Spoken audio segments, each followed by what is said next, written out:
Olá, dando seguimento aos nossos estudos dos evangelhos, nesse nosso programa Encontro com Jesus através da USE Sorocaba, vamos hoje dar sequência aos nossos estudos da genealogia do Cristo, em especial do Evangelho de Lucas, capítulo 3, onde nós partimos ali desde a ascendência, tratando da ascendência de Jesus desde Adão, né? E hoje chegaremos da descendência de Adão, que é o Sete, filho Sete, até Noé. Mas antes, vamos à nossa prece inicial, para rogar ao Pai o concurso, as nossas possibilidades. Mentalizando a natureza, que nos acalma o coração, que nos predispõe a buscar os valores mais profundos da alma. Vamos serenar os nossos pensamentos e falar com o Pai. Querido Pai, Criador de todas as coisas, do céu e da terra, neste momento, Pai amado, dando seguimento ao nosso desejo sincero de melhor conhecer as Tuas leis, pedimos a Tua bênção para esses estudos, pedimos inspiração aos bons espíritos para as nossas reflexões e pedimos ao nosso Mestre Jesus, Sol de nossas almas, a permissão para falar de sua obra, de seu cuidado, de seus passos e o acréscimo amoroso e misericordioso para um mergulho mais aprofundado nas nossas consciências. Obrigada, querido Jesus. Damos início aos estudos de hoje. Que assim seja. Então, pessoal, para quem acompanhou o nosso último encontro, nós demos seguimento ali, já são 2 momentos em que nós nos encontramos, hoje é o 3º momento, tratando da genealogia de Jesus. A genealogia, para quem acompanhou os nossos estudos anteriores, nós abordamos que ela é encontrada no capítulo 1 do Evangelho de Mateus e também no capítulo 3 do Evangelho de Lucas, né? E a abordagem que nós escolhemos neste momento para não passar desapercebidos, sem dar a devida importância a esses personagens elencados por esses 2 evangelistas na genealogia, nós então fizemos uma pequena distinção entre os 2 evangelhos de Mateus e de Lucas e percebemos que no evangelho de Mateus, parte da genealogia de Jesus a partir de Abraão, enquanto Lucas vai um pouco mais atrás, né? E parte falando da genealogia de Jesus, parte a partir de Adão, né? Inicia essa linhagem, essa genealogia a partir de Adão. E encontramos também no Evangelho de Lucas uma série de personagens que são descritos nessa genealogia, que nós então vamos estudar hoje, né? Não aprofundadamente, porque esse não é o objetivo deste estudo, senão o objetivo é tratar dos evangelhos, né? Mas a gente também não pode passar como se não tivesse importância alguma esses personagens, porque por alguma razão esses evangelistas elencaram esses personagens em seus evangelhos, né? E nós tratamos um pouco disso no nosso último encontro e vamos dar sequência hoje.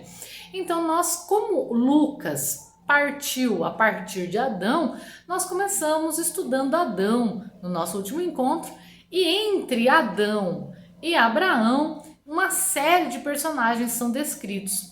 Então eu vou ler um trechinho novamente desse Evangelho de Lucas, né? Do capítulo 3 do Evangelho de Lucas, para a gente observar os personagens que nós vamos tratar hoje a partir da descendência de Adão até Noé, que também está ali nessa linha de descendência de Adão. Então nós vamos tratar um pouco desses personagens e o que o contexto do Velho Testamento nos traz a respeito deles.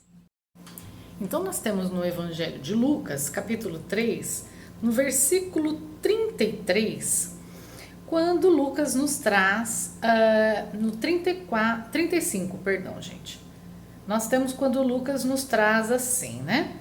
Diz que Lucas trabalha esses personagens de trás para frente, né? Então ele parte de Jesus e chega até Adão. Então no versículo 35, a gente tem de Serug, de Regaú, de Faleque, de Éber, de Sala, de Cainã, de Arfaxade, de Sem, de Noé, de Lameque, de Metusalém, de Enoque, de Jared, de Malalel, de Cainã, de Enos, de Sete, de Adão, de Deus. Então nós vamos tratar de alguns desses personagens até Noé. Vamos dar uma observada o que nos fala o Velho Testamento sobre esses personagens. Mas antes de entrarmos no estudo desses personagens propriamente dito e o que o Velho Testamento fala a respeito deles, eu quero trazer para vocês uma questão que é a 267 do livro Consolador.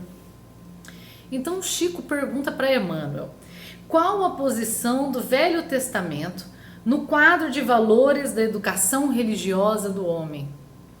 E Emmanuel responde que no quadro de valores da educação religiosa na civilização cristã, o Velho Testamento, apesar de suas expressões altamente simbólicas, poucas vezes acessíveis ao raciocínio comum, deve ser considerado como a pedra angular ou como a fonte máter da revelação divina.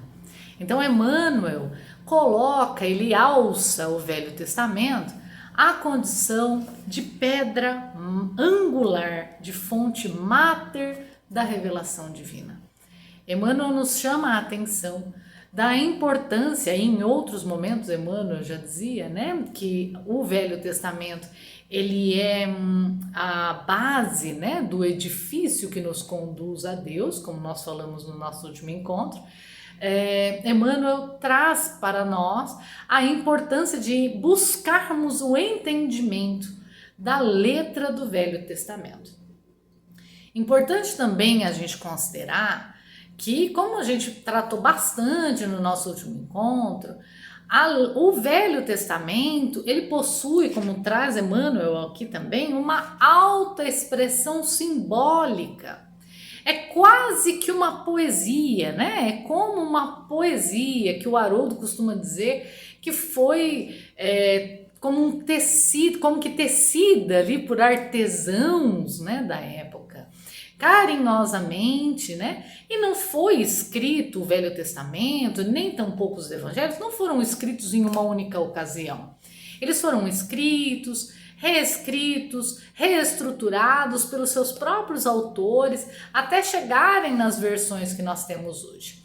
E isso de maneira alguma compromete a fidedignidade dessas escrituras.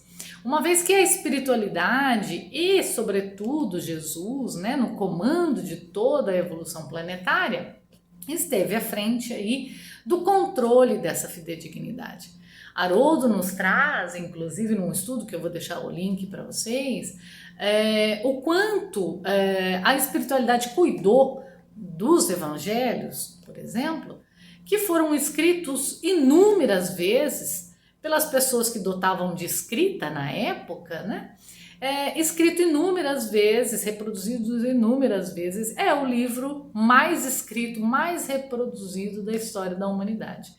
Então, toda vez que nós tínhamos ali a possibilidade de estar alterando aquele escrito, né, um único homem a seu interesse, por seus interesses e muitas vezes individuais, né, só dele, né, que não atendesse ao interesse da coletividade, toda vez que ele tivesse a oportunidade de estar alterando isso, esse evangelho estaria submetido a outros escritos igualmente fidedignos. Então, portanto, o volume de escritos dos evangelhos impediria uma modificação substancial.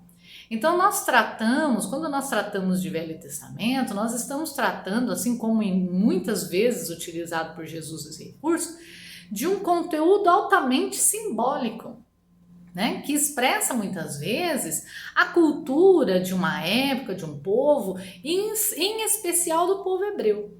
Né? Então nós não podemos levar a interpretação do Velho Testamento no sentido estrito da palavra. Até porque, como diz Kardec no livro A Gênese, nós, a nível de ciência, já alcançamos um determinado conhecimento cuja gênese planetária fica comprometida no entendimento de estrita interpretação das palavras na leitura do Velho Testamento, né? Então a gente não pode conceber, por exemplo, a questão da formação do mundo, considerando apenas 7 dias, né? Quando, na verdade, isso é simbólico, assim como a gente também não pode conceber, como nós vamos ver daqui a pouco, né, no estudo desses personagens até Noé, da descendência de Adão, que muitos deles, inclusive Adão, por exemplo, são mencionados como tendo tido uma vida extremamente longa, uma vida física de mais de 900 anos, alguns personagens, né? Então nós sabemos hoje que seria impossível que um organismo se mantesse vivo por tanto tempo, sobretudo com os parcos recursos que nós tínhamos naquela época, né? A expectativa de vida, ela cresceu muito ao longo dos anos, em razão do desenvolvimento tecnológico, do desenvolvimento das ciências médicas, né? Do controle das enfermidades, do controle e do conhecimento da estrutura orgânica humana. Então nós fomos ampliando cada vez mais a possibilidade de expectativa, a expectativa de vida, né? Naquela época, a expectativa de vida era muito menor do que a que nós temos hoje. Então, assim, nós não podemos levar em consideração esses aspectos sob o sentido estrito de interpretação da palavra, no sentido da palavra, mas devemos levar em consideração todo o conjunto simbólico, né? Como Emmanuel nos traz aqui, uma expressão altamente simbólica que muito poucas vezes é acessível ao nosso raciocínio comum, mas que significa que é alçada por Emmanuel aqui pela espiritualidade a condição de pedra angular. Então, por isso, nos debruçarmos também nessas observações, que eu pretendo ser bem sucinta, porque o nosso alvo são os evangelhos, né, e não o estudo da Gênese, mas que nós não podemos passar sem observar, né, esses personagens que muitas vezes nós, principalmente no meio espírita, não buscamos muito conhecer, né? Então hoje nós estamos buscando novamente quem são esses personagens, o que diz o Velho Testamento e à luz da doutrina espírita e da evolução científica. Adentrando então ao estudo desses personagens, nós vamos encontrar a história da vida deles no capítulo 5 do livro de Gênesis, que é trazido com o seguinte título: Lista dos patriarcas de Adão a Noé.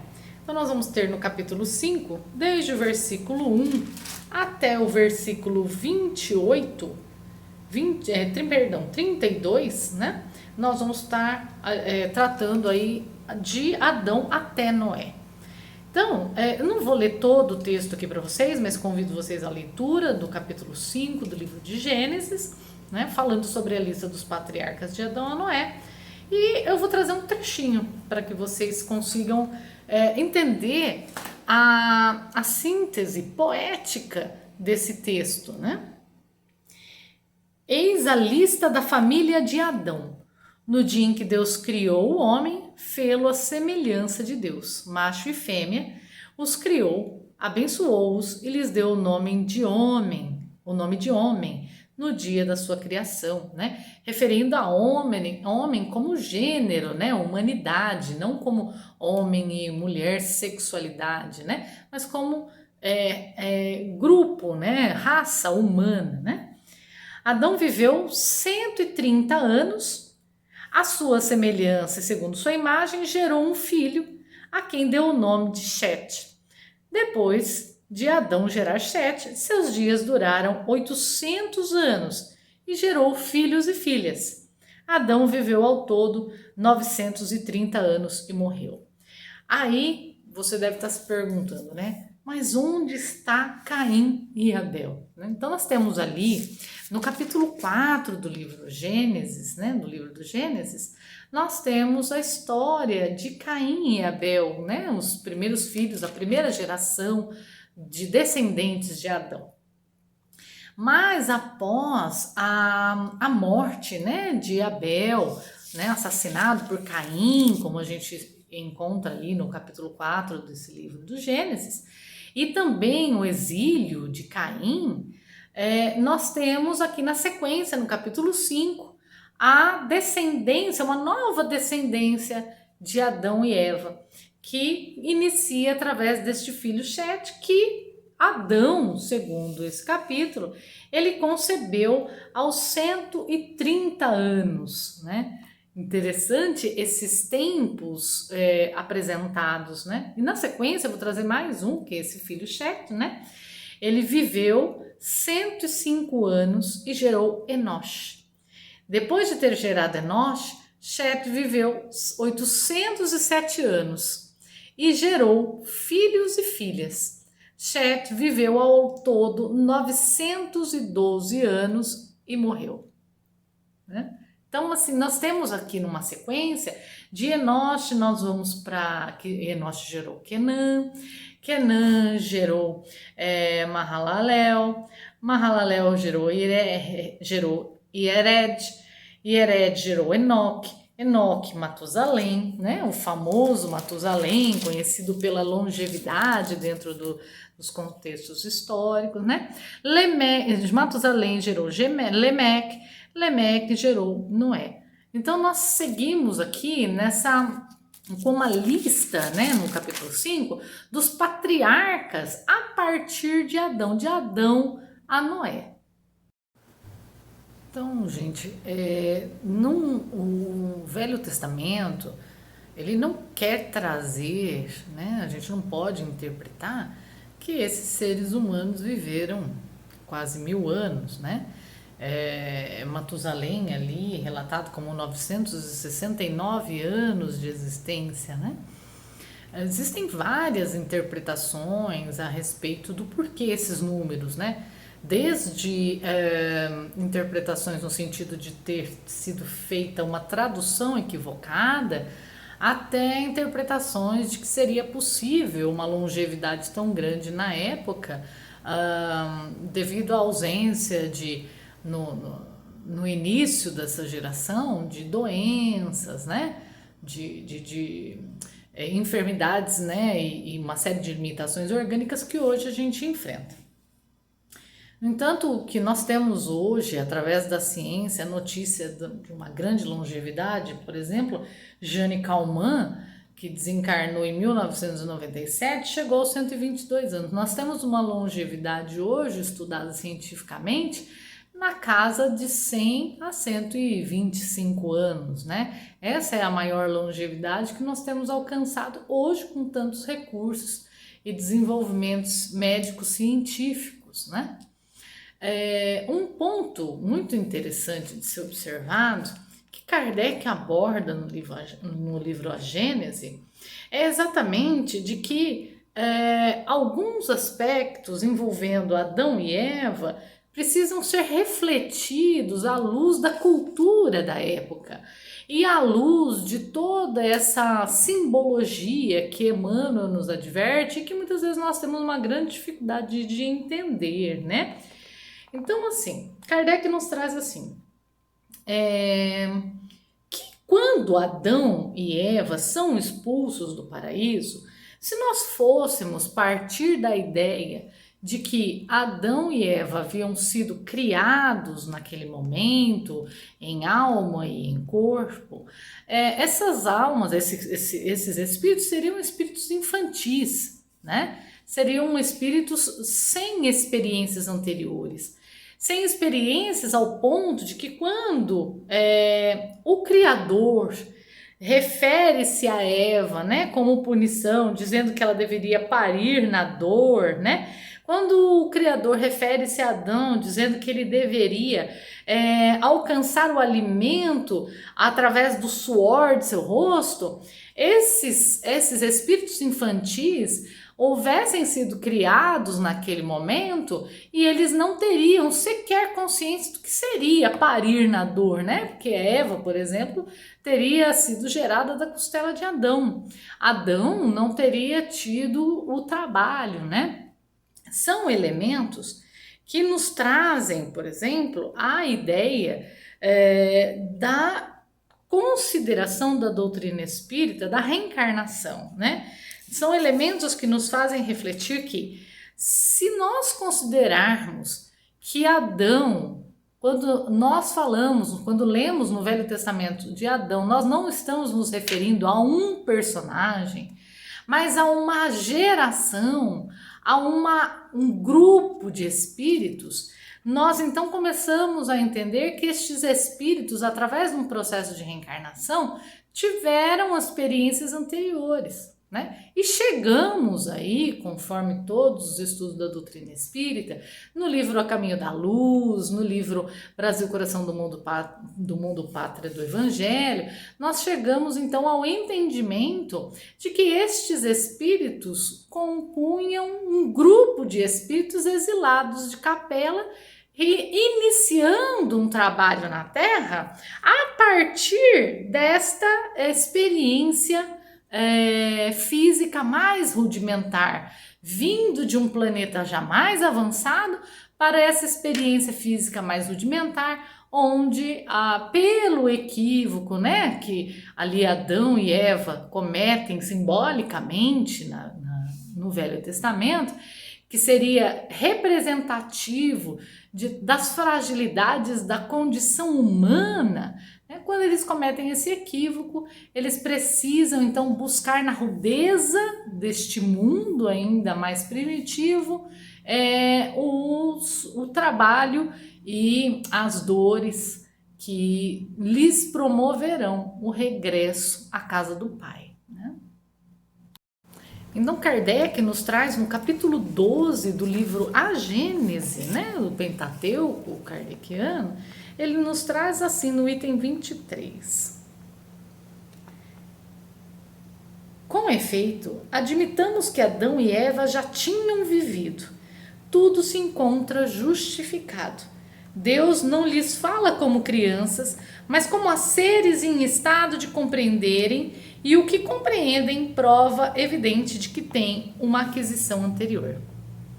Admitamos, por outro lado, que viveram num mundo mais avançado e menos material do que o nosso, onde o trabalho do espírito supria o trabalho do corpo, que pela sua rebelião à lei de Deus, figurada pela desobediência, hajam sido excluídos e exilados por punição sobre a terra, onde o homem, em consequência da natureza do globo, está sujeito a um trabalho corporal.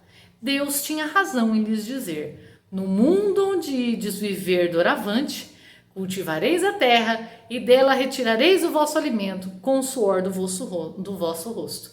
E a mulher parireis com dor, porque tal é a condição deste mundo. Então, quando o Velho Testamento nos traz estes personagens com essa longevidade, né, dentro desta simbologia do povo hebreu, o Velho Testamento nos traz não personagens cuja vida física, a vida de um indivíduo é vivida nesses 900 anos, 300 anos, 600 anos, mas onde aquela figura representa uma geração, um período de experiência de um determinado grupo humano. Outro aspecto que este capítulo 5 do livro do Gênesis nos convida a refletir é que ele vem tratando de gerações, né, da humanidade, uma após a outra, supostamente desde essa criação, né, neste símbolo, né, de criação do homem, de primeira oportunidade, de início de ciclo. Ele vem tratando numa sequência como uma grande família. Então, ele trata que de Adão descende o filho Sete, que de Sete descende o filho Enosh, de Enosh descende o filho Quenã, e assim sucessivamente. Então, esse capítulo nos propõe uma reflexão da grande família que compõe a humanidade, né?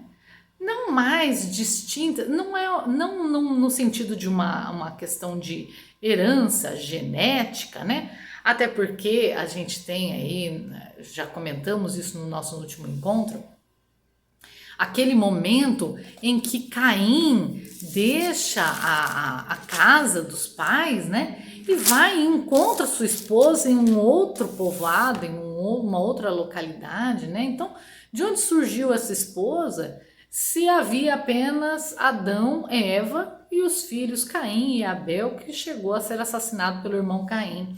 Então, de onde surgiu essa esposa? De onde surgiu esse povo, né? A gente tem ali no capítulo 4 do livro do Gênesis, no item 17, Caim conheceu sua mulher, que engravidou e gerou Enoque. Caim pôs-se a construir uma cidade e deu à cidade o nome de seu filho Enoque. De Enoque nasceu Irade, de Irade nasceu Mehujael, Mehujael gerou Metushael, e assim a gente segue, gerou Lemeque, né? Então assim, de onde surgiu essa esposa de Caim, né? De onde ela veio? Se haviam apenas Adão, Eva e os dois filhos, né? Que foram o primeiro grupo de filhos, a primeira geração de filhos de Caim e Abel, não, perdão, de Adão e Eva, né? Dessa maneira, como a gente vinha dizendo, não é possível, nós não estamos tratando aqui só de uma família da humanidade como uma família de descendência genética, né? Kardec também aborda isso no livro A Gênese, e que nós comentamos no nosso último encontro, sobre as diferenças das características de diversos grupos étnicos, né? Então, por mais, por exemplo, que um caucasiano tomasse muito sol, ele jamais teria a pele negra, que traz traços de uma etnia própria, né? Então, nós não estamos falando aqui de uma herança, de uma humanidade irmãos, num contexto de herança genética, mas dentro desta simbologia de um grupo que descende de outro, como grande família, né? Como irmãos em humanidade. Por isso, Jesus, no Evangelho de Mateus, capítulo 25, versículo 31, nos traz aquela célebre colocação, né? Então o rei dirá àqueles que estarão à sua direita: vinde vós, se fosse benditos por meu Pai, possuí o reino que vos foi preparado desde o início do mundo. Porque eu tive fome e me destes de comer, tive sede e me destes de beber, tive necessidade de alojamento e me alojaste, estive nu e me vestiste, estive doente e me visitastes, estive na prisão e viestes me ver.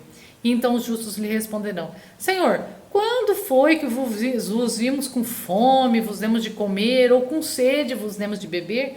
Quando foi que nós vos vimos sem alojamento e vos alojamos, ou sem roupas vos vestimos, né? Então, assim, quando foi esse momento? Porque muitos dirão, né? Mas eu nem encontrei você, nem te vi com fome, jamais te dei de comer, né?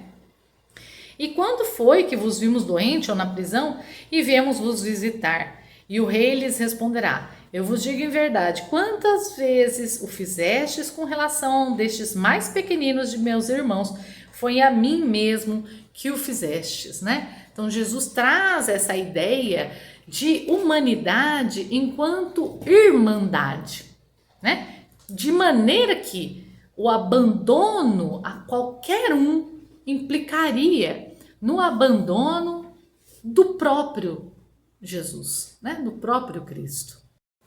Kardec vem tratar desse momento, né, em que Jesus nos convida à irmandade num selo de união, de tal maneira que a ofensa a qualquer um implica a ofensa a todos e ao próprio Cristo, no capítulo 15 do Evangelho segundo o Espiritismo, onde o Espírito da Verdade traz a caridade como caminho de salvação, como o caminho do regresso deste Espírito, do Filho ao Pai, né?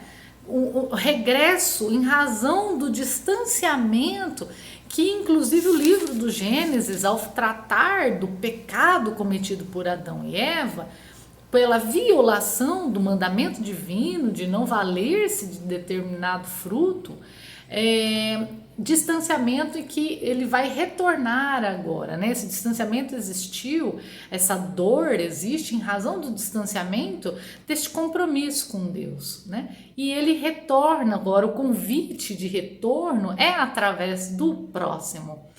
É muito bonita a colocação de Kardec ao tratar dessa passagem de Jesus, quando ele nos traz lá no item 5 desse capítulo 15, que e para que não haja mais equívocos sobre a interpretação do amor de Deus e do próximo, ajunta, e eis o segundo mandamento, que é semelhante ao primeiro, quer dizer, não se pode verdadeiramente amar a Deus sem amar ao próximo, nem amar ao seu próximo sem amar a Deus. Portanto, tudo que se faz contra o próximo é o fazer contra Deus. Não podendo amar a Deus sem praticar a caridade para com o próximo, todos os deveres do homem se encontram resumidos nesta máxima: fora da caridade não há salvação.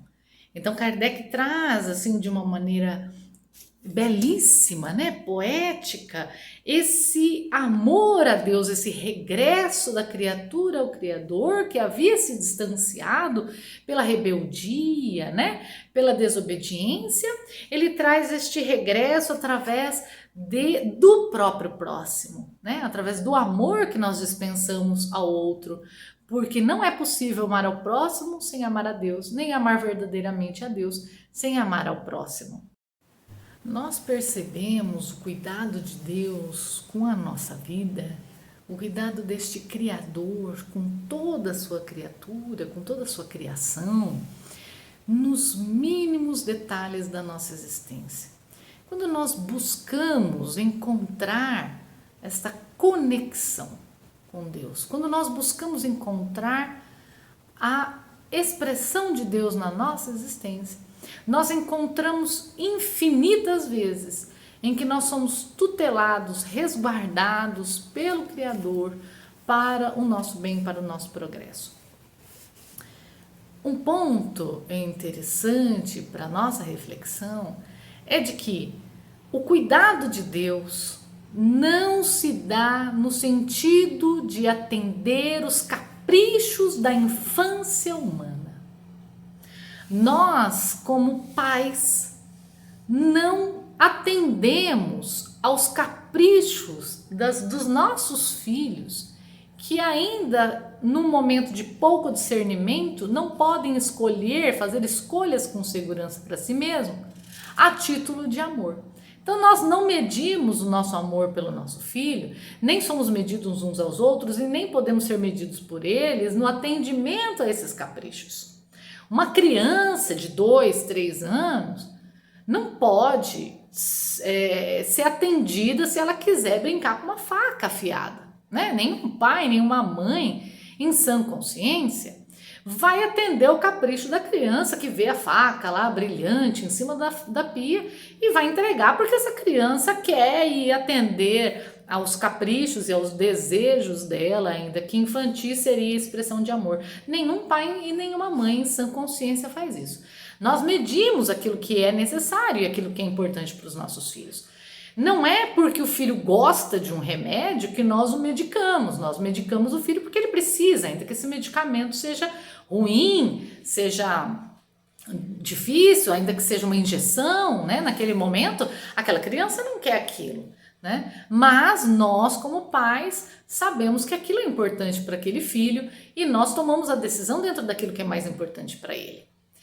Curiosamente, muitas vezes, nos referindo a Deus, né, que é o nosso Criador, a inteligência suprema e a causa primária de todas as coisas, nós muitas vezes vacilamos na nossa fé ou na nossa capacidade de perceber a atuação de Deus na nossa existência, porque nós queremos ser atendidos nos nossos caprichos. Então nós medimos a atenção de Deus para a gente nos nossos caprichos. Quando, se nós nos afastarmos dessa condição atual e nos olharmos um minuto como espíritos, nós nos enxergaremos dentro de um processo onde mesmo as dores, as limitações, as tribulações, as turbulências do dia a dia são bênçãos divinas que nos acolhem na nossa jornada, promovendo o desenvolvimento das nossas faculdades enquanto espíritos, né? E quando nós, através de um distanciamento, né, de um olhar espiritual para a nossa existência, conseguimos perceber a atuação de Deus em nossas vidas em todos os instantes, em todas as situações, em toda a nossa jornada, quando nós percebemos esse cuidado do Pai para com cada um de nós, nós também nos damos conta de dois aspectos muito interessantes. O primeiro é de que, na condição de filhos, não estamos apenas nós, mas todos os outros espíritos e princípios espirituais que convivem conosco são criaturas divinas, né? Então aquele mosquitinho, aquela formiguinha, ela está ali viva, animando um corpinho físico, né? E que muitas vezes a gente quer eliminar, né? O budismo até fala sobre isso, sobre não termos aquela ânsia de eliminar, de destruir, de acabar, né, com uma determinada criatura, né? Mas muitas vezes aquela formiguinha que a gente tem uma ânsia de eliminar é um princípio espiritual que existe pela vontade de Deus. Tão titular de amor, tão titular de misericórdia, tão titular de cuidado do Criador quanto eu mesmo, né? Por isso que Emmanuel fala, né, do verme ao arcanjo, todas as criaturas estão sob o olhar compassivo e misericordioso do Pai. Do verme ao arcanjo, né? Então, quando nós olhamos para o nosso irmão a partir deste distanciamento e conseguimos, então, perceber que somos nós, filhos de Deus e cuidados pelo Criador, também nos damos conta de que os nossos irmãos são tão filhos quanto nós e tão titulares de misericórdia, de cuidado, de amor, quanto cada um de nós, né? E o segundo aspecto que nós chegamos à conclusão quando refletimos através desse distanciamento é de que, diante de tantas bênçãos, de tanto cuidado do Criador para com cada um de nós, a gratidão que nós podemos expressar, né, não pode se dar de outra maneira senão através do próprio irmão, do nosso próximo, né? Por isso que Jesus diz, se fizerem, derem a qualquer um, do mais simples, né, para o irmão mais simples, para aquele mais humilde, der de comer, der de beber, visitar, cuidar das dores, é a mim que vocês estão fazendo, né? Por quê? Nós não conseguimos agradecer a Deus de outra maneira que não seja através da criatura, não é? Vamos meditar um pouquinho. Por mais insensíveis que a gente seja, nem que seja por uma regra de convivência social, se a gente ganha um presente, muitas vezes a gente quer retribuir, esse agrado que a gente recebeu de alguma maneira. Então nós ganhamos um presente, nós devolvemos em uma outra ocasião um outro presente, uma mensagem de carinho, de gratidão, né? De alguma forma nós procuramos retribuir o carinho, né? Os japoneses, entre os japoneses, né? Eu que sou de origem japonesa, cresci minha avózinha, minha batiã dizendo isso. Nós recebíamos, por exemplo, uma bandeja com algum doce, algum alimento feito pela pessoa de presente, e nós tínhamos por cultura, né? Nós temos por cultura nunca devolver essa vasilha vazia. Nós devolvemos ela também com outra coisa que a gente tenha preparado, outro alimento que a gente tenha preparado em gratidão, né? Recebendo tantas bênçãos de Deus, como nós retribuímos a Deus de alguma maneira essas bênçãos, né?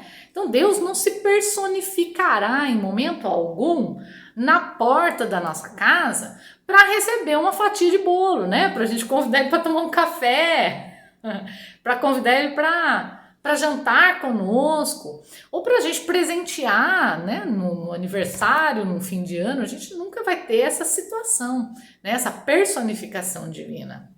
E nada que nós dessemos materializado poderia significar uma retribuição à extensão de bênçãos que nós recebemos. Então a única maneira que nós temos de, em gratidão, retribuir esse carinho, esse cuidado do Criador conosco, é através do carinho e do cuidado com as criaturas. Por isso Kardec fala com muita propriedade quando ele diz que não é possível amar a Deus sem amar a criatura, nem amar a criatura sem amar a Deus, né? É por isso também que quando nós estudamos lá no livro de Gênesis, no capítulo 4, a história de Caim e de Abel, que nós encontramos Deus repreendendo a conduta de Caim, que tira a vida de seu irmão, né?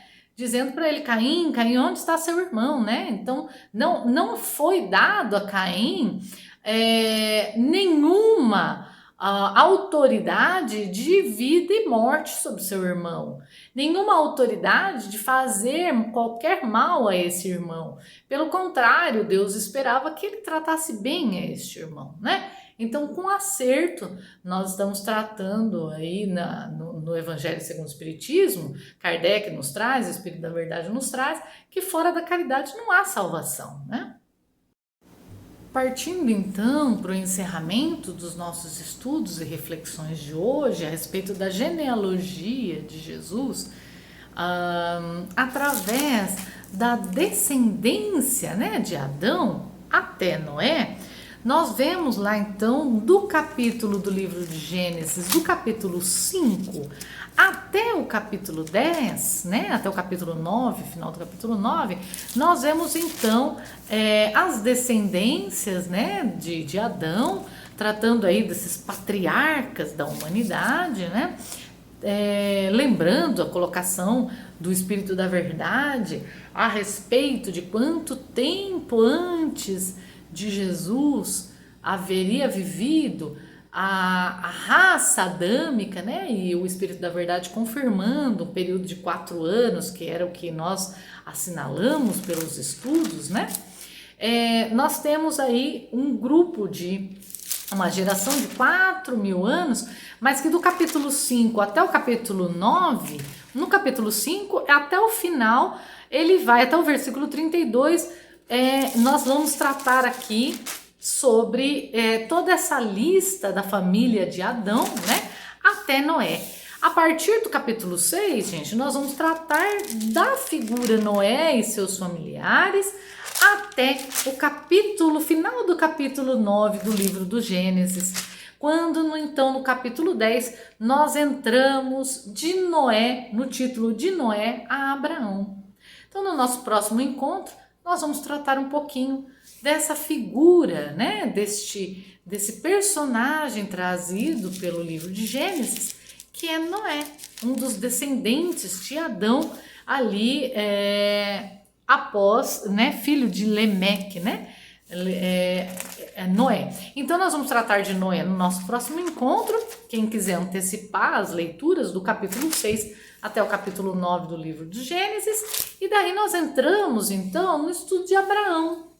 E a partir de Abraão nós vamos estar fazendo os nossos estudos confrontando o Evangelho de Lucas, que trata sobre a genealogia de Jesus, e o Evangelho de Mateus, porque como dito anteriormente, no Evangelho de Mateus, nós partimos de Abraão, tratando dessa ascendência de Jesus.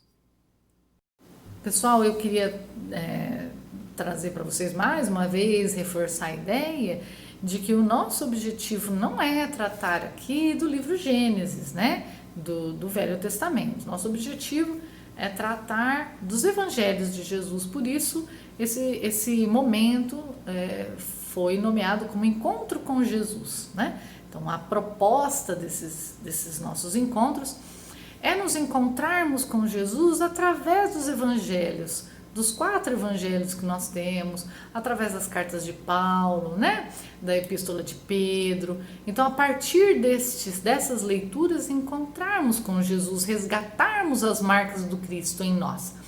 Mas, como nós tratamos de genealogia, é importante remontar a base, né? Como nos convida a Emmanuel, a reflexão como pedra angular, né? Do conhecimento cristão, né? Para que a gente possa ter ali a estrutura deste edifício que nos conduz a Deus bem estruturada, né? Nós não podemos mais hoje, neste tempo, em que nós buscamos um conhecimento a nível de sentimentos,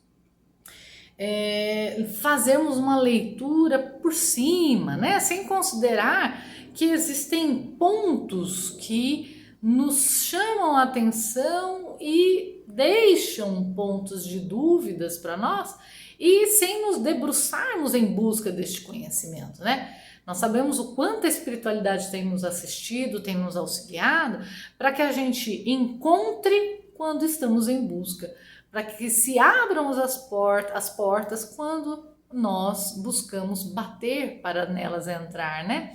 Então, que a gente consiga se debruçar, né? Essa é a proposta aqui. Nós vamos tratar ainda mais alguns encontros a respeito do Velho Testamento nesta genealogia, e depois damos sequência aos estudos do Evangelho de Mateus, confrontando com os outros evangelhos do Novo Testamento. Foi um prazer estar com vocês mais uma vez. Deixem aí os seus comentários, apontamentos, críticas, né? Nós estamos aí à disposição, sinceramente, para construirmos e aprendermos juntos, né? E ressaltando que essa é uma reflexão a partir de alguns estudos, alguns livros da doutrina espírita e outros livros históricos e sociais, bem como do conjunto de vídeos do Haroldo Dutra Dias, né, tratando sobre a Gênese também, né? Então não é um estudo a partir do que a Juliana acha, né, mas é uma busca pela verdade, pelo conhecimento, através dos universitários, né, que já nos antecederam, e da espiritualidade a nos orientar essa compreensão mais profunda desta simbologia da Bíblia, do Velho e do Novo Testamento. Quero convidar vocês então para a nossa prece de encerramento, em profunda gratidão a Deus pela oportunidade, né? Vamos fechar os nossos olhos, pensar numa natureza exuberante criada por Deus, para encher os nossos corações de esperança, os nossos olhos de beleza. Querido Pai, nós te louvamos e te agradecemos pelo paraíso de alegrias que a tua natureza, a tua criação na terra nos traz ao coração. Sabemos, Senhor, que neste momento espiritual que vivemos, o trabalho árduo e as dores constituem lições a edificarem o edifício da verdade e da tua lei em cada um de nós. Pedimos-te, Pai querido, uma compreensão maior, a sustentar a nossa resistência moral, a sustentar o nosso desejo sincero de transformação, de germinar em nós a semente do bem e do amor, que nos tornará retrato fidedigno da tua bondade na terra.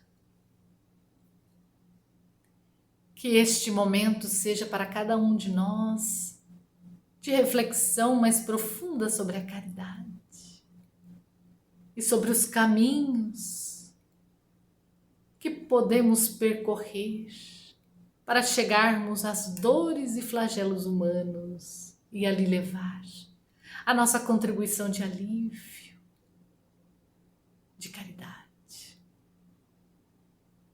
Sustenta-nos, Senhor,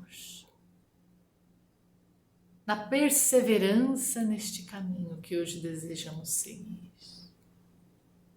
E descortina-nos todas as oportunidades para que a nossa invigilância não as deixe passar. Que possamos ter um olhar cuidadoso de enxergar a dor na sua face mais oculta e enxergar em nós mesmos os recursos de que já dispomos para o alívio dos outros. Obrigada, querido Pai, pelo amparo e pelo cuidado. Obrigada, amigos espirituais, pela intuição, pela sustentação. Obrigada, Jesus, pela tua condução através da pleiade de espíritos que governam o nosso planeta. E pedimos a Ti, Deus nosso Pai, a bênção para encerrarmos os nossos estudos de hoje. Que assim seja.